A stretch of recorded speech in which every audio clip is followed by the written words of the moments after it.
En esta presentación vamos a intentar entender qué son los vocabularios y por qué son útiles para el desarrollo de las ciudades inteligentes o de las ciudades con las que estamos trabajando. En primer lugar, tenemos que describir que un vocabulario lo que hace es identificar conceptos y las relaciones que se utilizan para describir o representar cualquier área de interés.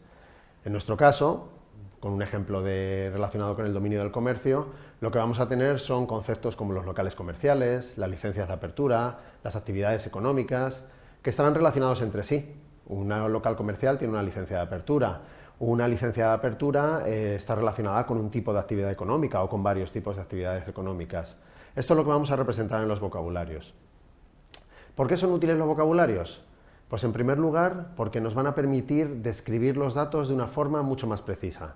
Esto nos evita ambigüedades cuando utilicemos los datos, vamos a poder especificar para cada columna de un CSV, de un Excel, qué valores tiene, de qué tipo son, qué significa la ausencia de un valor, y siempre contaremos con definiciones de lo que cada una de esas columnas significa en la tabla correspondiente del conjunto de datos. Sabremos lo que es una fecha, cuál es la ciudad que utilizamos, cuál es la dirección, y siempre tendremos referencias claras a las definiciones de todos esos elementos que estamos utilizando. Además, los vocabularios son útiles para describir los datos de una forma mucho más homogénea y reutilizable.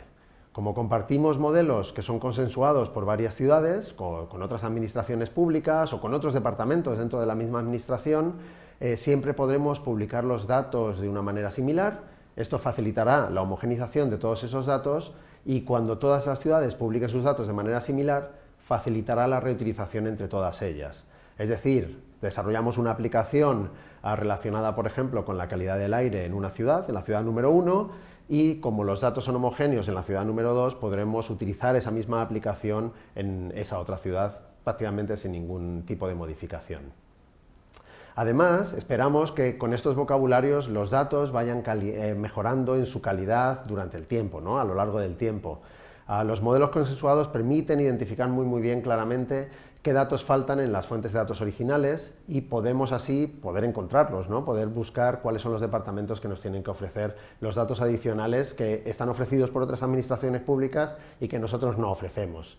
También podemos identificar buenas prácticas en la representación de los datos, lo que puede dar lugar a mejoras en esas fuentes de datos originales. Es decir, si en los datos originales no teníamos algún tipo de información, podremos encontrar esa información adicional y el vocabulario nos ayudará a rellenar los huecos que faltan. Finalmente, los conjuntos de datos de esta manera se podrán interrelacionar más entre sí. Cuando creamos vocabularios no nos centramos en un único conjunto de datos entendido como un elemento aislado de los demás. Es decir, cuando hablamos del censo de locales comerciales, este censo de locales comerciales va a estar relacionado con el callejero de la ciudad o va a estar relacionado con muchos otros elementos, por ejemplo, datos de los niveles de ruido que tenemos en la ciudad. ¿Qué es lo que nos permitirá esto? Resolver consultas que en principio no podríamos resolver con cada uno de los conjuntos de datos de manera aislada, ¿no? Como obtener locales comerciales, con algún tipo de actividad económica, en la Plaza de España relacionado con alguna zona que tiene ruido o que no tiene ruido. Son elementos que podrían ser interesantes para nosotros. ¿Qué actores necesitamos para realizar el desarrollo de un buen vocabulario, para estar seguros de que lo estamos haciendo bien?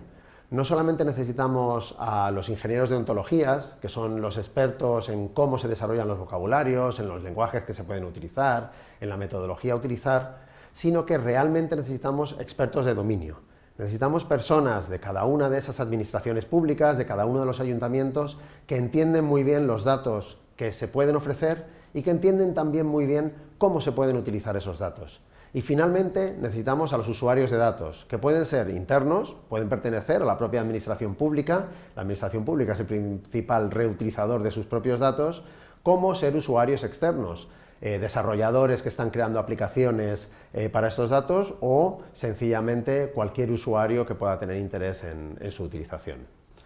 Con esta presentación queremos demostrar que necesitamos distintos tipos de actores y que todos ellos se integran pues, en una metodología que tenemos para el desarrollo de vocabularios que comienza con una especificación de requisitos, donde nos preguntamos qué cosas tiene que ser capaz de resolver el vocabulario y los datos que generemos, implementamos el vocabulario o la ontología, finalmente la publicamos para que todo el mundo tenga acceso a ella y se pueda compartir de una manera completamente abierta, y finalmente la mantendremos, puesto que el uso de los vocabularios y la modificación de los datos que tenemos de acuerdo con esos vocabularios hará que se incluyan nuevas funcionalidades, nuevas ideas que no se nos habían ocurrido anteriormente. Con esta presentación esperamos haber dado una visión general de cómo se realiza el desarrollo de vocabularios, por qué son importantes y sobre todo por qué necesitamos todo tipo de actores interesados en el uso de esos datos y en la publicación de los datos de la manera más homogénea posible y con el mayor grado de reutilización posible. Muchas gracias.